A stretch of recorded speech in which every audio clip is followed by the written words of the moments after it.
More money and more inspiration is on the way for first-time startup entrepreneurs in Singapore. The grants and mentorship are part of enhancements to a support program aimed at encouraging new businesses. The Manpower Ministry says startups are a source of thousands of new jobs under the SG United Jobs and Skills programs. Brendan Tanoto reports. Enhancements to the Startup SG Founder Program will see grant support raised to $50,000 from the current $30,000, but it'll still require startups to co-match funds of $10,000 to the grant. Authorities say the increase helps startups amid the recession, where generating revenue is tough. Fluidlytics is one startup that has benefited from the program.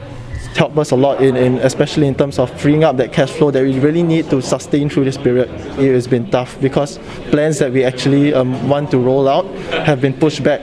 To tap the grant, startups must now be formed with minimally 3 Singaporeans or permanent residents, and at least 2 must be first-time founders. Speaking at a visit to an incubation centre at the Singapore Management University, Trade and Industry Minister Chan Chun Sing says startups play a key role in the current climate.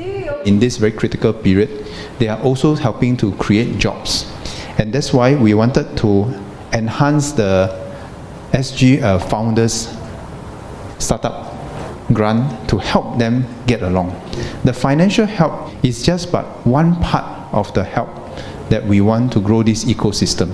The other parts of the help that we are providing them include, for example, building the network and connections through the universities and a certain community of venture capitalists and also people who have walked the journey before.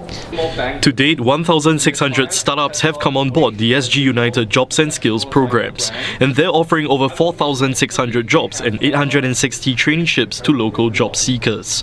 Between April and June this year, some 330 job seekers have joined startups with support from the SG United Jobs and Skills package. About half were mid-career workers who took part in the professional conversion program. 60-year-old Becky Chung is one of them.